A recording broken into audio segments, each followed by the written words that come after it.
we'll be back from the short break.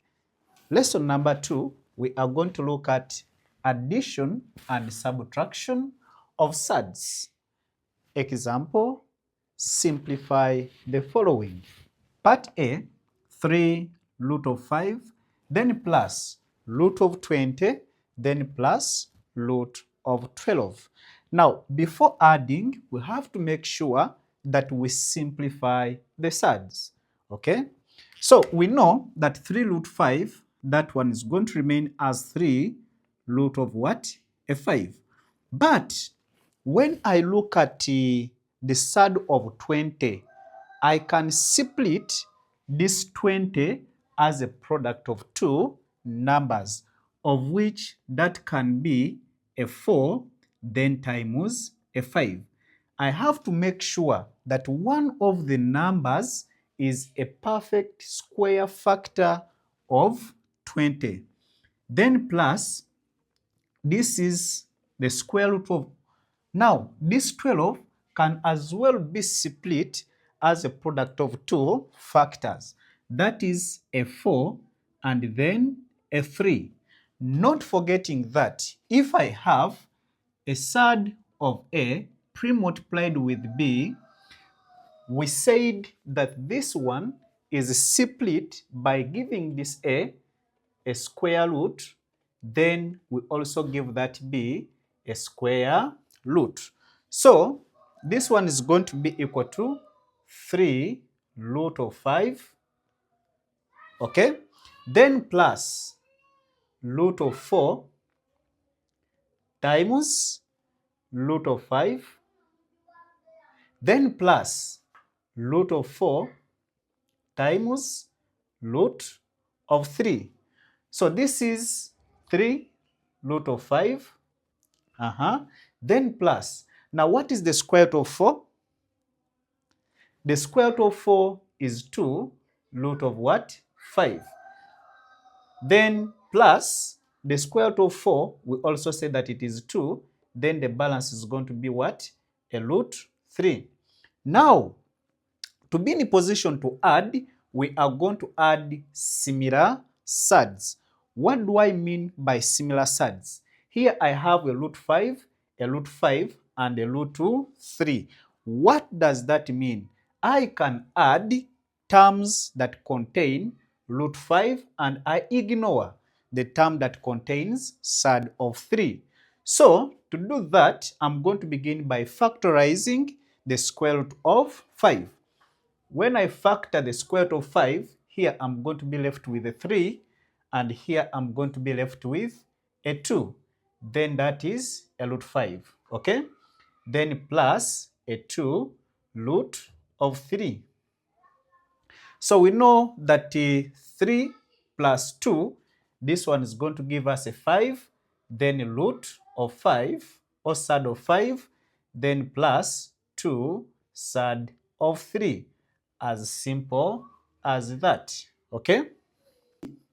They want us to simplify 7 surd of 2 minus 3 surd of 2, then plus surd of 48. Now, it is clear that we have a surd of 2 and at the same time we have a surd of 2, meaning that surd of 2 is common to this term and this term. And the moment I see that I have common surds, I'm going to first factor them out. Okay? So when I factor a surd of 2 from this term, the balance is going to be 7. Then when I factor a surd of 2 from this term, here I'm going to be left with a negative 3. But I clearly see that this surd of 48 can be split as a product of two factors. That is a 16 and a 3. Are we together? Now, we agreed that as we are splitting, we have to make sure that 1 is a largest perfect square factor of the number under the what? the root. So 7 minus 3, the balance is 4, then multiplied with the surd of 2, then plus. Don't forget, we agreed that if we have two numbers under the root, we split them by saying that this is surd or square root of 16 times the square root of 3. Are we together?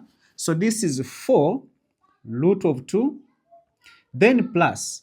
We know very well that the square root of 16 will give us a what? A 4, then root of 3. Now, when we look at these two terms, it is clear that we have a surd of 2 and a surd of 3. These are different surds. What does that mean? We cannot add them. But we see that there is a 4 outside and even a 4 outside. So since the 4 is common to both terms, I'm going to factorize it outside. So here I'm going to be left with surd of 2, then plus surd of 3, as simple as that. In part C, they are telling us to simplify square root of 75 plus 2 root of 12 minus root of 27.